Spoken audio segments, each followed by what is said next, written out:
ہاں جی السلام علیکم. اچھا 19ویں صدی کی بات ہے کہ کارل مارکس نے کہا کہ there can be no freedom of press unless it ceases to be a business activity. دنیا میں کبھی بھی آزادی پریس نہیں ہو سکتا. اس زمانے میں پریس تھا, میڈیا تھا نہیں, نہ ریڈیو نہ ٹیلی ویژن تھا. تو اس نے کہا کہ پریس اس تک آزاد نہیں ہو سکتا جب تک کہ یہ بزنس سے نہ نکل جائے, جب تک یہ ایک بزنس انٹرپرائز نہ ہو. تو اصل بات تو یہی ہے. اب اس کے بعد یہ بات کرنا کہ اس نظام کے اندر, بلکہ پوری دنیا میں جو رائج ہے نظام, جس کو مسلمان داری نظام کہتے ہیں, جس میں سب سے امپورٹنٹ, سب سے بڑا آدمی وہ ہوتا ہے جس کے پاس سرمایہ ہوتا ہے. اور جس کے پاس سرمایہ ہوتا ہے اس کے پاس طاقت بھی ہوتی ہے. اس کے پاس صرف سیاسی طاقت نہیں ہوتی, اس کے پاس ملٹری کی طاقت بھی ہوتی ہے. فزیکل پاور بھی اسی کے پاس ہوتی ہے, اور اکنامک پاور بھی اس کے پاس ہوتی ہے, اور پولیٹیکل پاور بھی اس کے پاس ہوتی ہے. تو اس کے بعد ہمیں یہ ہمارا خیال ہونا کہ شاید ہمیں آزادی رائے کا موقع دیا جائے گا, تو ایسا نہیں ہوتا. پوری دنیا میں کہیں پہ بھی ایسا نہیں ملک جہاں پہ کوئی بالکل ہی قدر نہ ہو. کہیں نہ کہیں آپ کو بلاک کیا جاتا ہے, کہیں نہ کہیں آپ کی بات کو وہ کہتے ہیں کہ یہ نہ کریں, یہ نہیں کر سکتے آپ, پوری دنیا میں. اور جب سے اسپیشلی 9/11 ہوا ہے, 9/11 کے بعد تو جو ویسٹرن ورلڈ ہے, جو ڈیموکریسی, لبرٹی, ایکوالٹی, فرٹرنٹی کی بات کرتی ہے, ان کے اندر بھی اب یہ ہر بات آپ ہر ایک کے سامنے, بلکہ ٹیلی ویژن تو نہیں کر سکتے, اور ویسے بھی نہیں کر سکتے. تو لاز بن رہے ہیں وہاں پہ اس کے حوالے سے.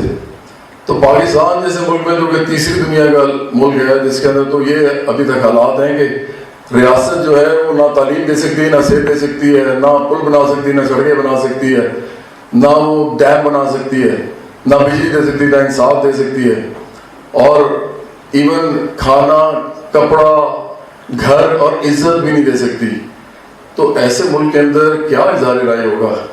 اور یہ ذہن میں رکھیں کہ آزادی صحافت جو ہے اس کا خمیر جو ہے وہ اظہار رائے سے اٹھتا ہے, وہ خود کوئی چیز نہیں ہے. تو جب اظہار رائے نہیں ہے اس ملک کے اندر, کیا آپ بول سکتے ہیں؟ ابھی آپ کہہ رہے تھے نا کہ آمریت اور جمہوریت, آپ دونوں صورتوں میں نہیں بول سکتے. اس وقت سوشل میڈیا کے اوپر اسپیشلی جس طرح کے لگائے جا رہے ہیں آپ کے سامنے پابندیاں, آپ کیا بول سکتے ہیں, کیا نہیں بول سکتے, یہ آپ کو وہ متعین کر رہے ہیں آپ کے لیے. تو ایسے ملک کے اندر جہاں پہ خواہ نعیم ہاشمی صاحب بھی رہتے ہیں, میں بھی رہتا ہوں, اور یہ سعید چودھری بھی رہتے تھے, اس ملک کے اندر بہت بڑی بات ہے کہ خاور صاحب نے پھر بھی آزادی صحافت کا علم بلند کر کے رکھا ہے. میں ان کی مبارکباد دیتا ہوں. جو سعید چودھری ہے کہ میں اتنا بتا دوں آپ کو کہ میں جب میوزک سٹارٹ کیا میں نے, تو اس وقت سعید چودھری جو تھے وہ جنگ میں فوٹوگرافر تھے, اور خاور صاحب کے ساتھ بھی تھے. جب جیو بنا تو وہ جیو میں وہ چلے گئے سعید چودھری, تو بہت زیادہ پیار تھا سعید چودھری کے ساتھ. یہ خاور صاحب جانتے ہیں, میں ویسے نہیں کہہ رہا, میں تو میرے بہت چند لوگ ہیں جن سے میرا پیار ہے اس طرح کے, جو کہ جہاں پہ سعید چودھری جس طرح کام کر رہے تھے.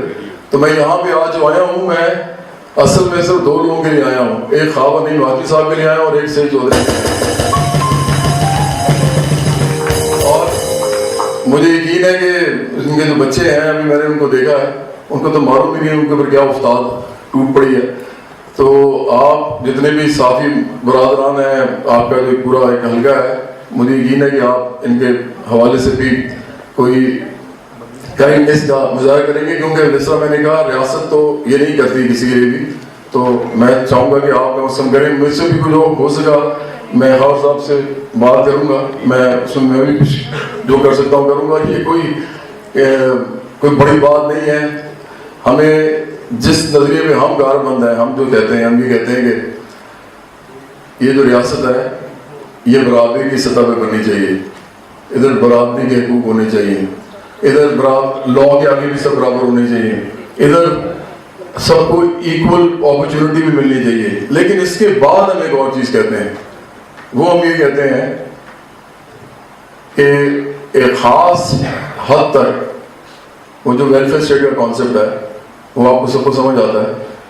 ایک خاص حد تک تمام لوگوں کی جو بیسک نیڈز ہیں جس میں روٹی کپڑا مکان عزت روزگار تعلیم سے سب آ جاتا ہے, وہ کم از کم ایکویلٹی کی برابری کی بنیاد پہ پوری ہونی چاہیے.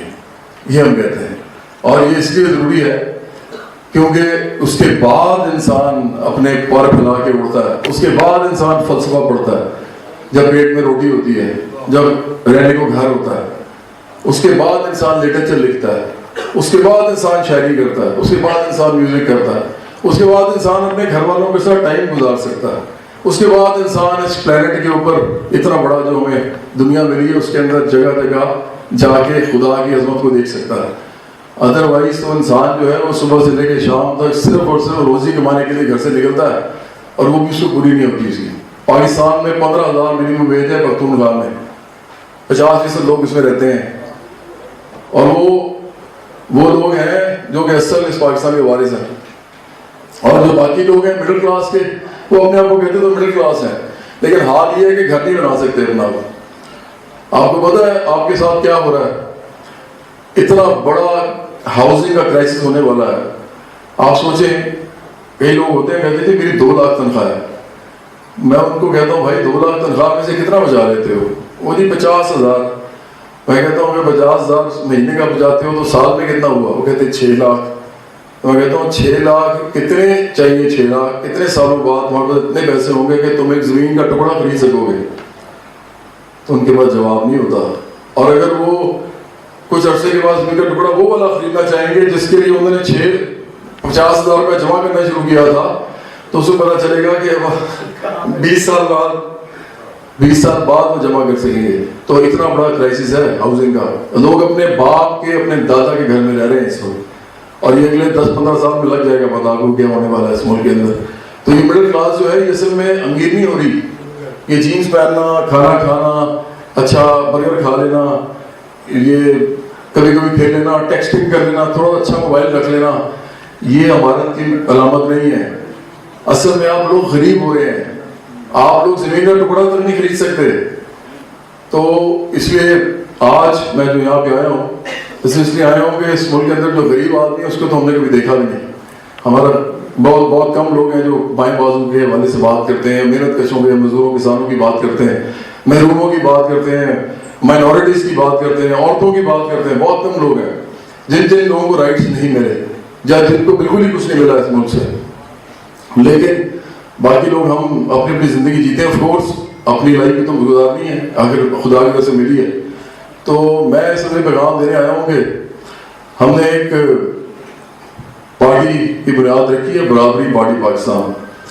ہم 2 چیزیں سب سے پہلے کرنا چاہتے ہیں, اور یہ کوئی پارٹی نہیں کرنا چاہتی, کر ہی نہیں سکتے, کیونکہ ان کے اپنے اندر سرمایہ دار ہیں, جاگیردار ہیں, لینڈ مافیا ہے, بڑے بڑے طاقتور لوگ ہیں. تو وہ کیسے کریں گے؟ تو یہ جو پارٹی ہے یہ غریب آدمی کی تو ہے, ساتھ مڈل کلاس کی بھی ہے. ہم لینڈ مافیا ختم کریں گے. سب سے پہلے اس ملک سے لینڈ مافیا ختم کریں گے. لینڈ کے اوپر ہم لوگوں کو کھیل نہیں کھیلنے دیں گے. یہ ہزاروں ایکڑ جو لوگوں کے رکھے ہوئے ہیں وہ ان کے پاس نہیں ہوں گے. ہم ہاؤسنگ کم از کم کہیں گے کہ یہ ضروری چیز ہے سب سے. اس کے علاوہ بہت سے اور نعرے ہیں, لیکن دوسری بات ہم یہ کریں گے کہ ہم اس ملک میں لینڈ ریفارمز کریں گے. جاگیردار جتنے ہیں ان سے زمینیں واپس لیں گے اور ان کو دیں گے جو کاشتکاری کرنا چاہتے ہیں.